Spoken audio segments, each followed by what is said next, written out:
All right. Hello and welcome, Chakra Embodiment. We are in the sixth chakra. We have gone very far. We're almost at the end here. Um, Sixth chakra, Ajna, or the third eye chakra, is probably the most well known. If you've ever heard of the sixth sense, this is where it comes from intuitively. The third eye chakra, or the brow chakra, is known for this area right here. um, Technically it's like two fingers up and then two fingers in, which is your third eye, which is connected to the pituitary. The third eye chakra is really such an interesting chakra because it has a lot of mythos about it.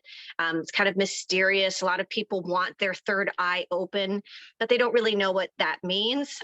Trust me, you do not want your third eye open if you are not grounded, if you are not embodied and flowing with the other chakras, because then what will happen is you won't have a filter for what is reality and what is not. So I won't work with anyone that wants their third eye open if they haven't done the work ahead of time. So that's one reason why we work our way up into the third chakra, the sixth chakra. It basically, Ajna basically means to perceive. Intuition means to intuit. So this is about being able to discern your world. It's about the information that's coming in. It's about the information that's going out. It's about discernment in terms of what to listen to, what to pay attention to, and how to move forward. Someone, a lot of people think that someone with a third eye is very open, very psychic, and that's certainly some of it, but it's also someone who is very wise, someone who can kind of see the stories and where they're going, someone who has a deep discernment of where they want to go and the path that they're going to take. Someone with an open third eye chakra is going to be probably more grounded than you expect them to be, because there has to be a filter of reality. If you've ever heard seeing beyond the veil or anything like that, we are in a lot of ways having this very human experience, but there is a lot of things seen and unseen around us that are happening at all the times. And it would be so much information that our body couldn't actually handle it. If you look at the science of the eye and the science of the brain, we actually get so much more information than it filters itself down to what we actually receive. So someone with a very, very open third eye could get very overwhelmed because there would be so much sensory overload coming in, because there would be a lot to process. The third eye is connected to all of our different psychic gifts, and the psychic gifts are not always the ones that we think of. So with third eye, we think of clear seeing or clear visualizing. But that basically means imagining, right? We can all have different psychic gifts. There is clear seeing, there is clear knowing, there is clear feeling, there is clear hearing, there is so many different smelling. This is all connected. The sinuses that are here, the ears, all of this area is connected to the third eye. This is where information is coming in and it's being processed by our brain. And our brain is taking that information and filtering it out. The problem is that as very young children, we are beautiful and free and open and imaginative. And then some point at some time, someone goes, "Oh, that's just your imagination." So then that little child part of ourselves goes, "Oh, then that's not real." So then a wall goes down. And then, stop pretending is another thing that we tell our children. Stop pretending, So then we go, "Oh, okay." And these walls come down. Now, One of my gifts in this world is I love working with children. I'm a teaching artist. So I actually do a lot of improv with adults and with children, senior citizens as well, because we all need to play. And I'm noticing that children younger and younger and younger are closing down much earlier. So I've worked with pre-K students all the way up through senior citizens. And pre-K and senior citizens have the best imaginations. In the middle, we block it down. And so someone says, oh, that's just your imagination. Your imaginary friend doesn't exist. So then even if you saw your imaginary friend as clear as day, and you did, it's okay. Then someone says that's just your imagination. So then you're looking at something that you're actually seeing as a child and you're going, it doesn't exist. It doesn't exist. It doesn't exist. And still poof, it kind of doesn't exist anymore. And it's the program that we're fed, because explaining the seen and unseen to other people is very difficult.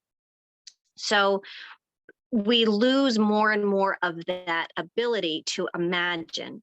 And imagination is one of the best ways to connect to the third eye chakra. When I started learning more about mediumship and working as a psychic and working in circles, one of the first things one of my teachers did was to have me close my eyes and imagine a red apple. And some people are going to see the apple. Some people are going to feel it more texturally. Some people are going to smell it. Some people are going to just know it's there. But we have to start in that. The first part of any psychic gift or any intuition is the trust, because that's how it's like building a muscle for imagination. Children are so amazing at it. They pick up a stick and it's not a stick. You know, one of my favorite books that I used to read to my preschool students was that it was called Not a Box.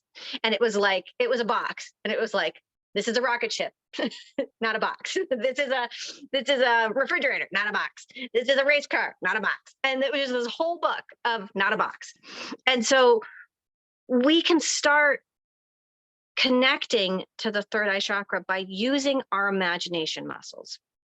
And one thing that I notice is a lot of times people, when they're first starting their spiritual journey, they'll go on these beautiful guided meditations. And about halfway through, they'll just give up because they're like, I don't see a damn beach. I'm out.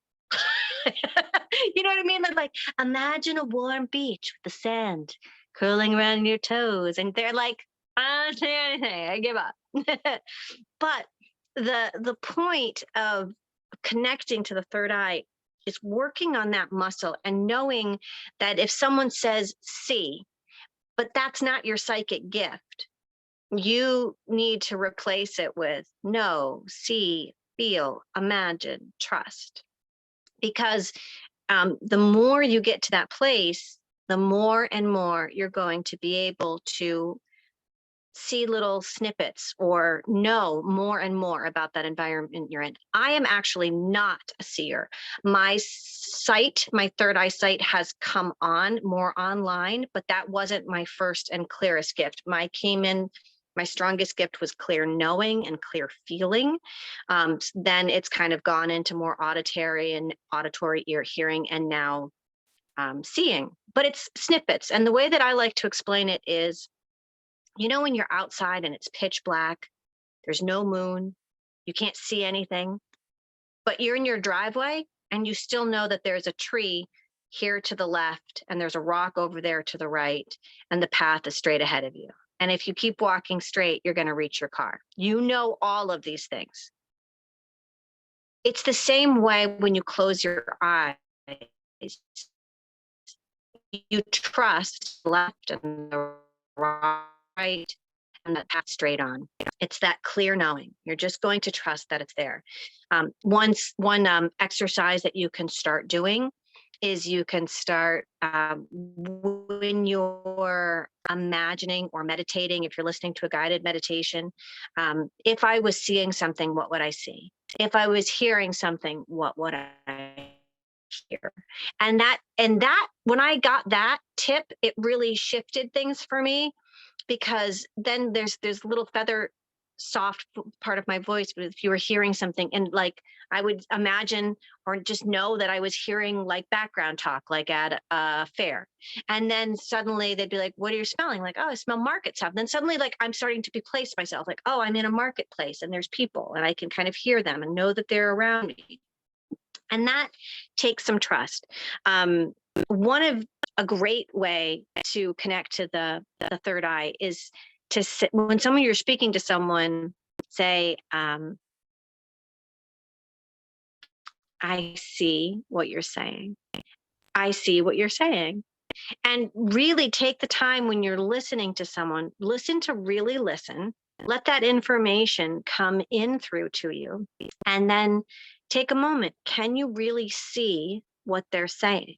And even if you don't, just say that, I see what you're saying, because it's that exercise of putting that trust out there that I will be able to see and know and perceive and understand these different aspects of the world, of being able to connect and empathize with other people.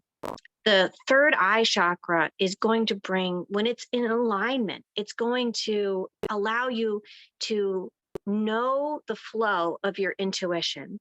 We're all on different paths. So you might ask for advice from someone, and it might be great advice for them, but maybe it's not for you, because their advice is coming from their life and their experiences, all the things that they've come from. So it's what they would probably do in the next step. But there needs to be an inner wisdom coming in through you of the next step.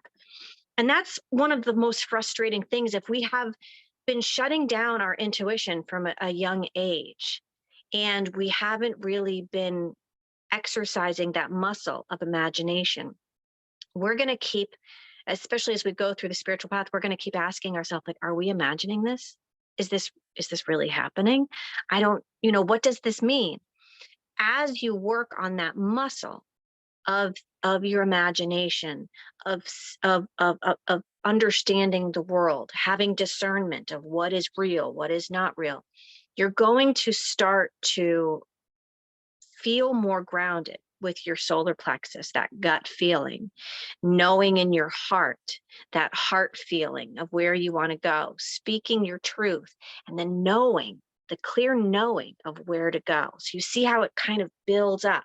You have to be grounded and secure in the earth. You have to be able to follow your emotions and to be able to go with the flow. And those emotions will lead you to that I am place with your solar plexus and your heart. All of these are connected. When you're in alignment, then you'll have a better idea of what to do next. And that's always the frustrating part, isn't it? We always ask, like, oh, why can't my spirit guides just tell me what to do? Why can't they just tell me what the next best step is? And in a lot of ways, maybe they are, but we're not practiced enough in having the discernment to see the signs, to recognize them, and to be strong in our knowing to know the next best step. So there's so many wonderful ways to connect to the third eye chakra. And my absolute favorite is stargazing.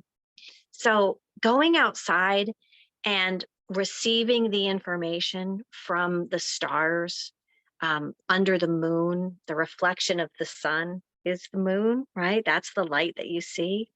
So, and by the way, the sun is a star. So it's all connected. Being able, there's a different way of receiving information. If you go outside at night and look up at the stars, it opens yourself in a different way, and it actually clears the third eye channel. Because what happens is all those times that we've called in our protection, or we've gotten frightened, like our intuition starts to come online, and then we go, oh no, and we shut it down. It creates like a little bubble of protection around it. So that way we don't see and know all the other things that are out there. But something beautiful happens when you go and sit under the stars. They just clear out that channel. They open that up. And it's a very soft way of receiving. When you're out looking at the stars, it feels soft, like it's different than standing out in the sunlight because you're receiving differently. And as you do that more and more, then you can start going out and being more aware during the day. Now, one thing is sunglasses automatically put a filter over our eyes. So our eyes are not filtering through the sun, and there's codes and information in the sunlight. So one thing you can do is, just take your sunglasses off when you're outside for at least a little while so your eyes can get more of that natural sunlight, which is also going to be clearing for this chakra. Sun, go out to be in the sun. I mean, you don't want to bake in the sun or anything like that, but just feeling the sun, the warmth. And if you compare being outside during the sun and at night, it's a different way of experience. It's a different way of receiving that information, which will help that channel.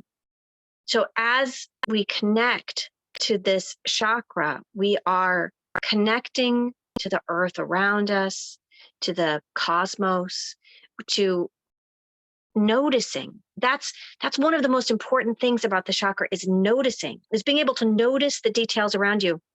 One of the first like real spiritual workshops I went on was like in 2000, and I was at an Acting Success Now workshop. Little did I know this was the gateway for me to taking like spiritual workshops. But in it, I learned the Sedona method, and I learned about, accepting and welcoming and releasing things that weren't good, which was beautiful.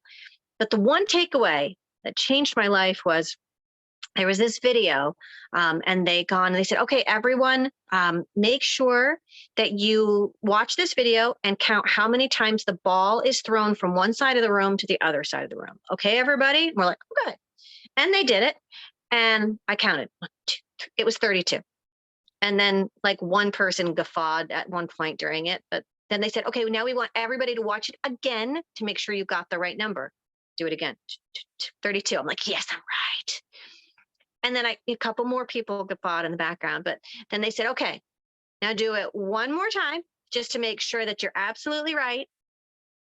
And watch it again. This time, a lot of people laughed. And I was like, I wasn't paying attention because I was like, I am so right. It's 32. And then they go, okay, now do not watch the ball. Do not pay attention to the ball at all.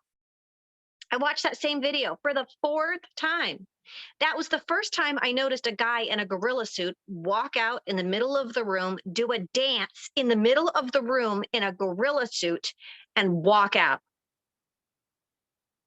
And I was like, oh my God, what else am I missing?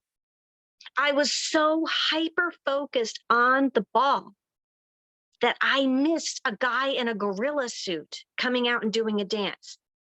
So when we're feeling really chaotic, really stressed, or what that means is we're hyper focusing on one detail, and we need to look for the gorilla in the room because chances are there's something that we're missing. So when your third eye is open, that one person that laughed the first time, they probably had an open third eye.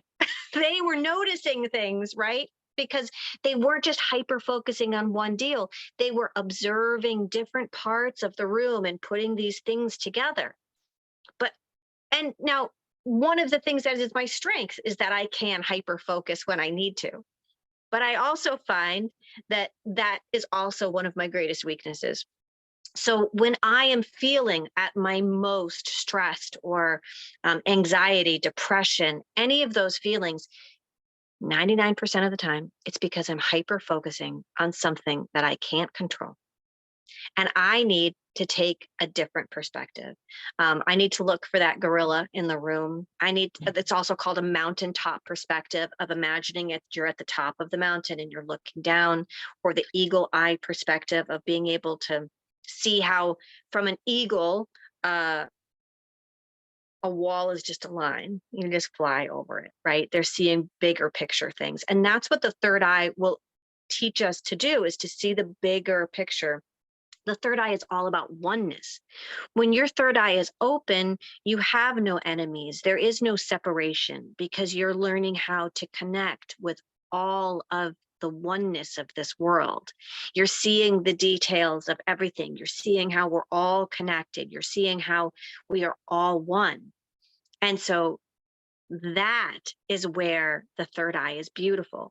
When a third eye is in imbalance, you are probably going to be receiving migraines or headaches, jaw problems. You're going to be mental illness. You don't know what's real, what's not. Like it can get very confusing if you're not grounded, if you can't actually perceive and have discernment of where you are and where you're going and what's happening around you, and how to be able to stay grounded amidst all this other information that will come in. So, like I said, you do not want your third eye open if you haven't really been doing the work with your lower chakras, because the third eye is connected to all of the chakras. It's what processes all the information that's coming through to us. And if you're not grounded and focused, there can be a lot of misalignment and mental illness. A lot of problems can come in from here. So in terms of connecting to the chakra, you want to be doing it in a beautiful, fun, and playful and gentle way, imagining and trusting and observing, having clear discernment to know what is the right path for you. Connecting to the chakra through through crystals, for example. We'll go to crystals as blue crystals, of course, but the third eye again is one of those crystals where the citrine crystal is also a beautiful crystal for the third eye, because the third eye is connected to all. It's like it doesn't really have a place. It's really all over. So it's going to be connected to everything. And its element, if the throat chakra's element is sound or ether, then the third eye's chakra is going to be light or everything. If you blend all the colors of light, you get white. You get white light. You get that beautiful, pristine light. And yes, you can connect to the third eye chakra through that beautiful indigo blue, the beautiful stars, in the sky. But also the third eye chakra loves colors. It loves rainbows, because this is where the prism is.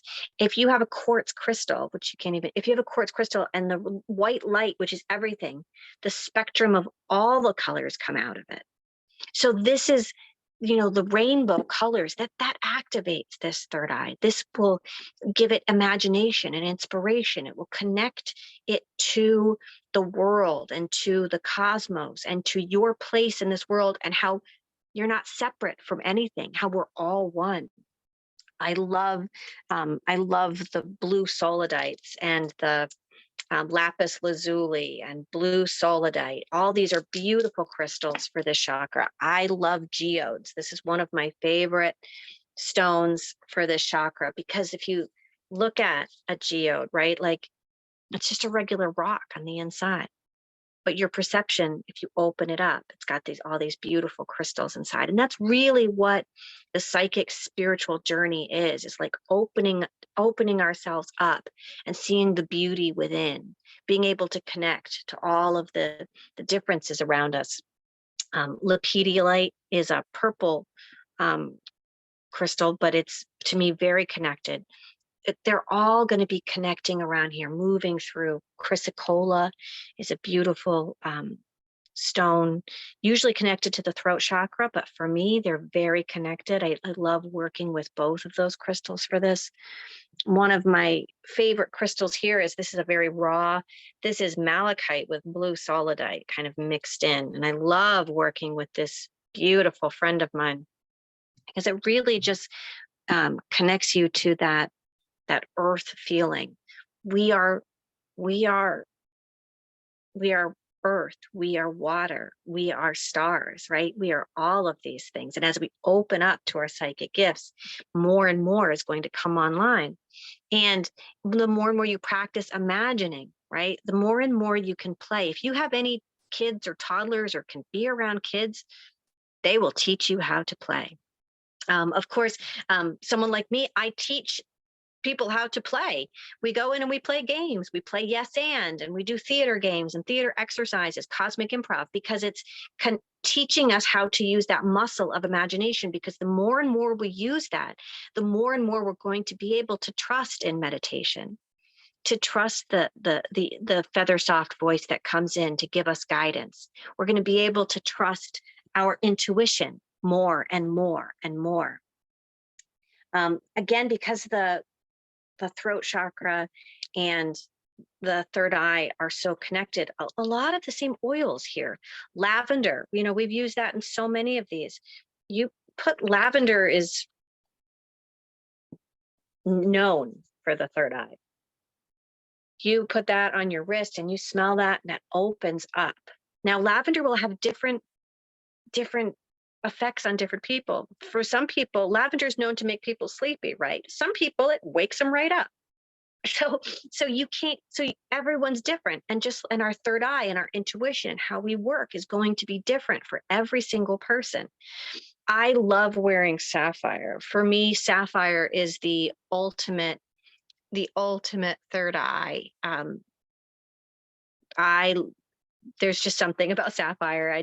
For me, it absolutely connects me to the third eye chakra. I have my beautiful third eye necklace, which I love. I have my blue bracelets, my blue crystals.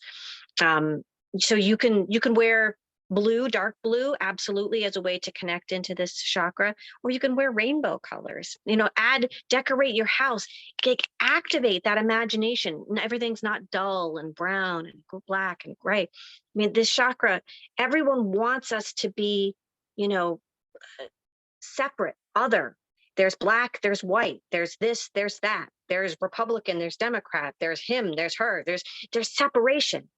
This chakra is about the oneness. It's about bringing this information in. It's about being able to connect to all of it, to the oneness, to the connection of all of it. Food, in terms of food, you're definitely going to want to, number one, avoid fluoride. That's in our toothpaste, and it's in our drinking water. So try to buy, distilled water, spring water, and don't avoid plastics. Don't drink it out of plastics. You want, I love drinking out of dark blue glasses. Dr. Lon from the Ho'oponopono, the Hawaiian prayer, he talks about blue solar water as a way to connect in and heal your water. You can, Dr. Emoto, we talked about that in the sacral chakra, programming your water. I especially connect to cacao. I actually have a cup of my cacao right now. Cacao is this beautiful plant, and it will clear and heal. It's connected to Mama Cacao and Pachamama and the earth. And it is beautifully healing for this third eye chakra. The main thing is to be light. You want to be eating light because, root chakra, these foods, they ground you, they keep you connected. But if you want to really connect, you want to be lighter. You want to be, fasting is absolutely beautiful for the chakra. But I mean, I think when I do the chakra, I tend to juice. I take fresh juices and I juice them and I drink them, because that's a beautiful way to cleanse and to purify, to get your nutrients and to get your healing. I also do a lot of cacao. Things that,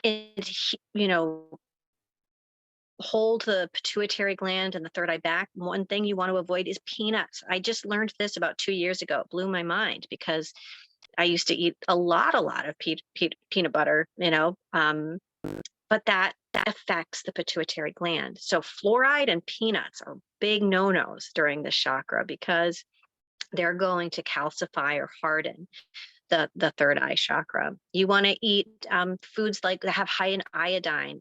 You want to do spinach and seaweed, and you want to be able to have that connection, that healing. Be careful though, because a lot of people, especially quote unquote spiritual people, right? They use fasting as a way to make themselves be better than other people. And they do that because they don't want to be in their body. it's not fun to be in your body. Once you really, if you have an open third eye and you're very, very psychic, a lot of times it's easier and more fun to be working with the angels than it is to be dealing with these jerks at the gas station. So, what that means is you don't really, those people aren't, if they're fasting all the time, if they're constantly in a state of, think about it like floating up here, if they're not ever in their body, then they're doing a disservice to their human experience. Part of the human experience is marveling at the way the wind feels on your cheek. It's having your breath taken away when you go outside and see the way the leaves move in the wind and the way the sun filters through. It's being able to notice. Leonardo da Vinci, famous artist, he used to take his students out and just make them watch the world, because part of seeing, I see what you're saying, part of observing, part of connecting to this third eye is noticing the world around you, to notice the beauty of the humanness that is this life, the explosion of flavors in our mouth and the textures of clothes, and being able to just relish in the beauty of this life and this tactile experience. So while fasting will absolutely connect you to the third eye chakra, don't overuse that as a tool, because it's important to be embodied. It's important to be here now. And that's really what the third eye chakra is teaching you. It's how to be here now. Mm. Oils for this chakra, frankincense as well. Anything, frankincense, neroli, myrrh, clary sage, any of those chakras, those oils like that, lavender, of course. But the main thing is to just enjoy, to relish life, to really connect to all of the different beauty in this world. Um, let's take a moment and let's practice seeing. Let's practice feeling. Let's practice being in our body. And let's practice just trusting. So take a deep breath, breathing in, breathing out, and allow yourself to just truly be here now. Allow your feet to touch the ground and send those ethereal roots down deep into the earth, connecting you straight through to the center of the earth, where you are grounded and safe and secure. And feel that energy rising up. See a red pool at your hips, an orange pool, yellow, green, blue. And then take a moment to focus on that beautiful dark blue just behind your eyes, allowing yourself to connect to the night sky, seeing, knowing, perceiving, trusting that there are stars slowly peeking out into the milky blue sky,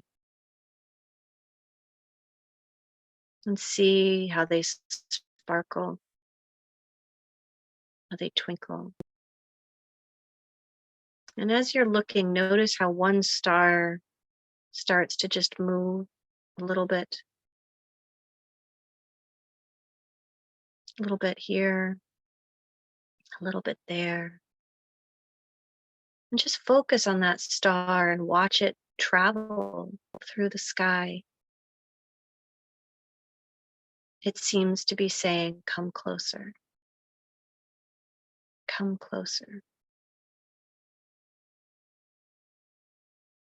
And in your mind's eye, as you're looking at that star, notice it Observe it. And you ask it to come closer. And the minute it does, you feel yourself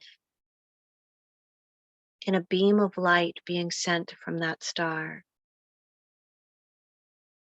And the Merkaba of the heart chakra comes and creates around you, where you're sitting inside of the Merkaba. And the bottom portion of the lower triangle begins to spin one way, and the upper portion begins to spin another.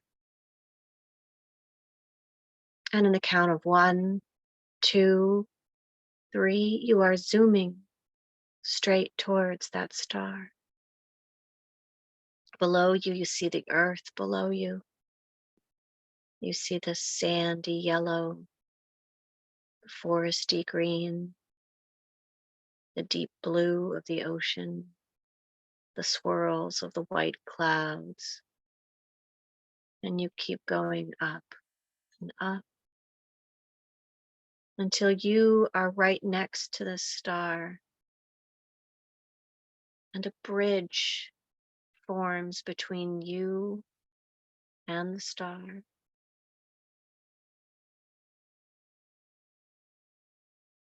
And a doorway opens in your Merkaba, and you are safe. You take a step onto that bridge, and you walk across to the star. And as you walk in, you feel absolute joy and absolute happiness in your heart. This is a reunion of your galactic family. You're so happy. It feels so wonderful to be in their midst again. They welcome you home.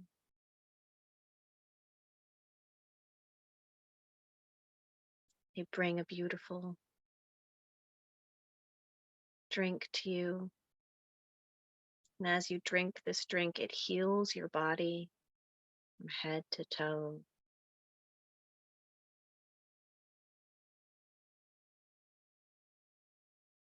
And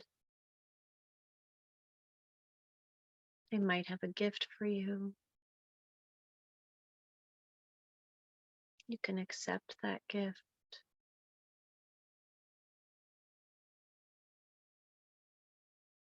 Just take a moment to be with them and to feel their love.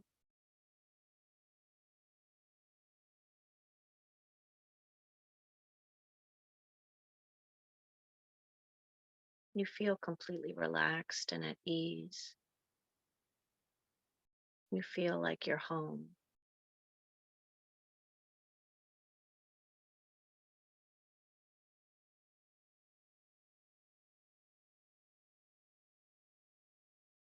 What a wonderful celebration and a remembrance that you are stars. You are made of the same material of stars. You're connected to the stars. The stars watch over you, love you, support you. In this beautiful space, one of your guides comes to you.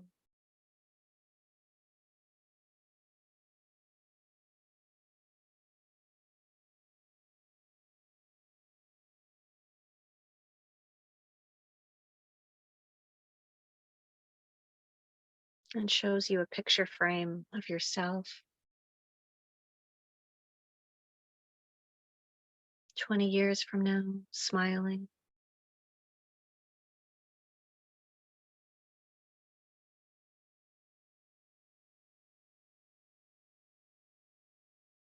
You know you're safe, and you know you're on the right path.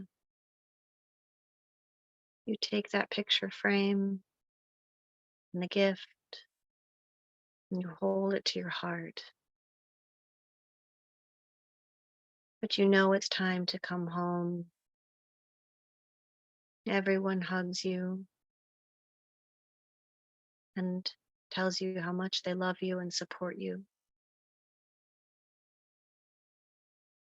And you walk to the bridge and gently sit back into your Merkaba. You wave goodbye to your galactic family, feeling loved and supportive. And you slowly, slowly return, looking at the beautiful, beautiful surroundings and how small the planet Earth looks as it gets larger and larger. And it starts to come back into view with that beautiful blue of the ocean and the green of the land and the white of the clouds. And you continue going down lower, where you start to see more and more shapes, more and more colors. Then you start to see the square portions of lands and boundaries and water, properties and homes. And you keep sinking down lower, and soon you're seeing trees and people walking and living their life. And you feel so connected to everyone. There is no separation. You realize that each one of these people has their star as well, and that we're all stars, and we're all part of the collective together. And you sink lower and lower as the building you're in comes closer to view, and your house. And slowly you land back into where you are now, feeling the Merkaba slowly, beautifully dissolve around you. And you look down in your hands and you still have that picture frame and the gift. And you smile and hold them to your heart, knowing that you are loved, you are safe, you are protected, and that you're meant to be here, and that life is good. And with a deep breath in and out, feel the lightness of your body as you fully step back into this embodied moment, feeling your skin and your hair, feeling your clothes, feeling your feet, and feeling your hands. Slowly just allow yourself to wiggle your fingers and your toes. You might want to move your spine a bit. Maybe put your hand on your third eye in the back of your neck just to kind of bring yourself back in to the now moment, to be fully here, knowing you are safe and you are guided and you are protected. Aho, my friends. We are in the third eye chakra. I wish you all a blessing and blessed week.